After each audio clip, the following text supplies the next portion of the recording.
एक गांव में राजा नाम का एक लड़का रहता था। वो बहुत ही मटरगश्त और आवारा किस्म का था। जब देखो यहाँ वहाँ घूमता रहता। उसके पिता मुन्ना ने कई बार उससे कहा कि वो घर के कार्यों में उसका हाथ बटाया करे, लेकिन वो उनकी एक नहीं सुनता था। अरे निकल नालायक घर से, जब देखो यहाँ वहाँ घूमता रहता है। मेरी जिंदगी खराब करके रख दी है। भाग यहाँ से। जा रहा हूँ। कौन तुम्हारे साथ रहेगा? ना तो चैन से जीने की आजादी, ना ही पैसा। इसके बाद राजा घर छोड़कर निकल जाता है। वहीं उसकी मुलाकात एक चंपा नाम की लड़की से होती है और वो भी राजा की ही तरह बुरी आदतों की शिकार होती है। साथ ही साथ वो भूत प्रेतों की पूजा भी करती है और उन्हें बुलाने की कोशिश किया करती थी। राजा चंपा के साथ रहने लग जाता है। कुछ दिनों बाद राजा और चंपा शादी कर लेते हैं, लेकिन अपनी बुरी आदतों की वजह से जल्द ही कंगाल हो जाते हैं। अरे चंपा, तुम रोज रात को पूजा करती हो, कभी कोई भूत या चुड़ैल दिखी भी है तुम्हें? राजा, मैं उन्हीं भूतों को यहाँ पर लाने की कोशिश कर रही हूँ ताकि मैं उनसे अपनी मनमर्जी से काम करवा सकूं और हमारी गरीबी दूर हो सके। इस तरह चंपा रोज भूत प्रेतों की पूजा करती रहती। एक रात जब चंपा पूजा कर रही होती है, हिम क्लिम चामुंडाय विचे, हिम क्लिम चामुंडाय विचे, तभी आग से चुड़ैल प्रकट होती है। तूने मुझे खुश किया, बता मैं तेरी क्या मदद करूँ? हम बहुत गरीब हैं चुड़ैल जी, हमारी मदद करो, इसलिए मैंने आपका आह्वान किया है।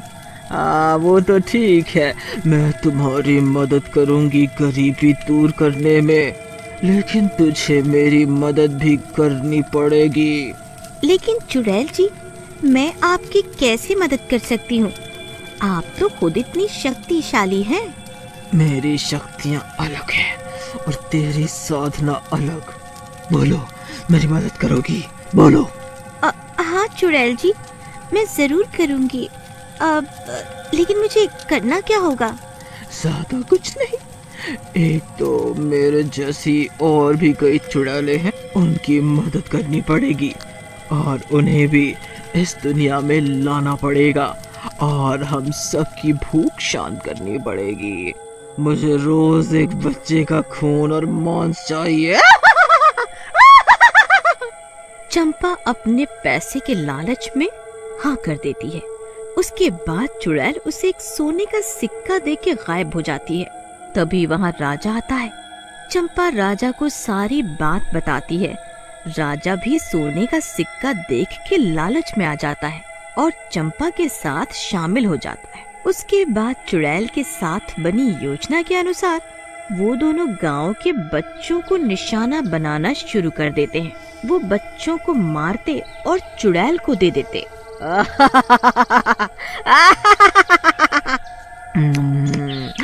मजा आ गया। तुम अपना काम सही से कर रहे हो, ऐसे ही काम करते रहो। मैं तुम्हें जल्दी इस गांव की सबसे अमीर बना दूंगी। इसके बाद चंपा और राजा ऐसे ठिकानों का पता करते हैं जहां लोग बेमौत मरे थे। फिर वहां जाकर रात में उन अतृप्त आत्माओं का आह्वान करते।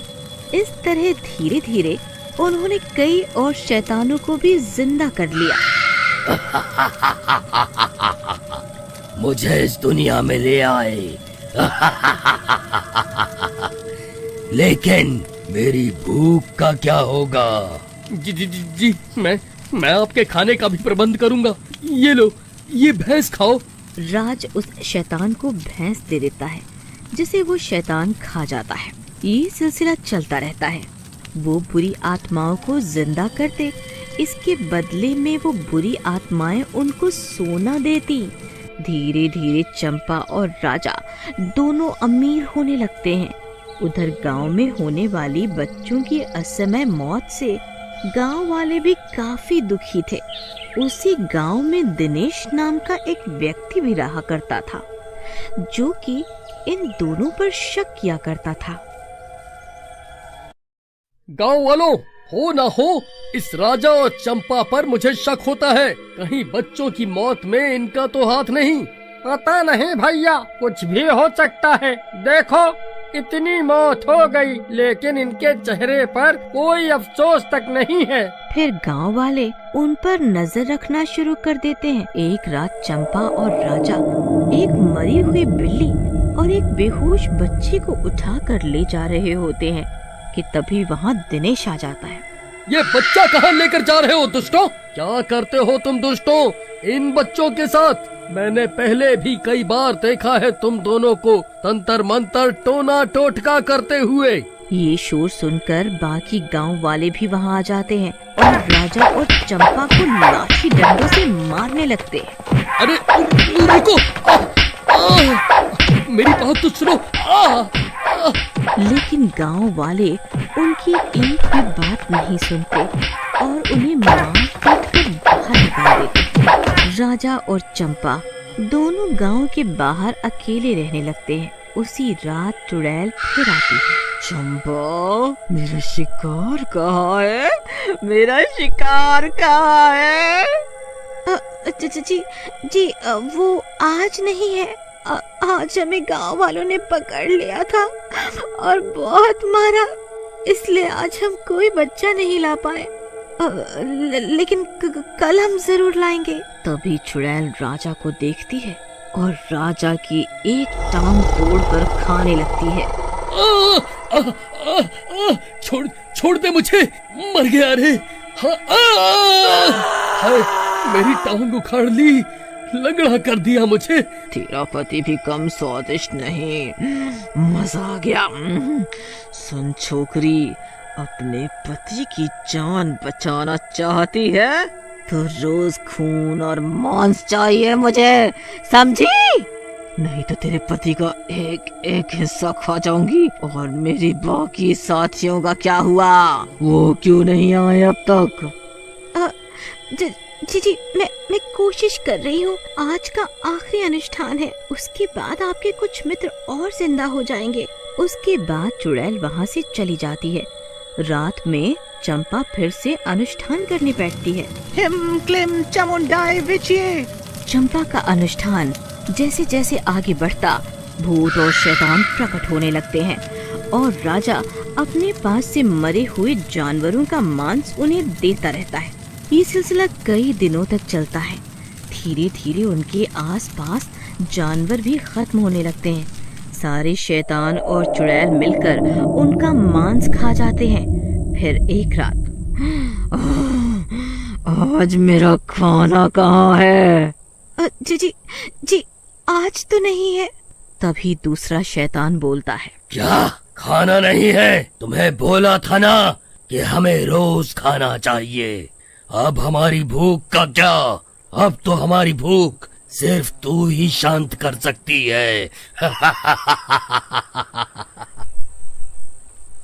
सारे शैतान और चुड़ैल चंपा की तरफ बढ़ते हैं, लेकिन राजा बीच में आ जाता है। आप लोग चंपा को मत मारिए, आपको मांस चाहिए ना? आप मेरा मांस खा लो मेरा मांस। फिर देखते ही देखते सारे शैतान मिलकर राजा के टुकड़े टुकड़े कर देते हैं। देख, मैंने तुझे पहले भी कहा था कि मुझे रोज मांस चाहिए और तुझे मेरी भूख मिटानी पड़ेगी। अब तो तू चाहकर भी इस जाल से नहीं निकल सकती। तेरे मरे बिना तुझे हमसे मुक्ति नहीं मिलेगी। इसके बाद शैतान वहाँ से चले जाते हैं। अगली रात चुड़ैल और शैतान फिर आ जाते हैं। अब तो मेरा पीछा छोड़ दो। अब तो मेरे पास तुम्हारी भूख मिटाने को कुछ भी नहीं है। कुछ नहीं है? तू तो है।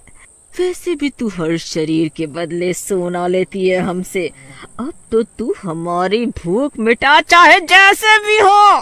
तभी दूसरा शैतान। अरे चुड़ैल दीदी, समय क्यों बर्बाद कर रही हो?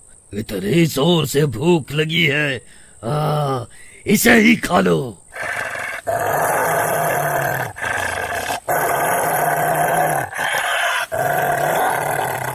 ऐसा कहकर वो सारे चंपा को खा जाते हैं।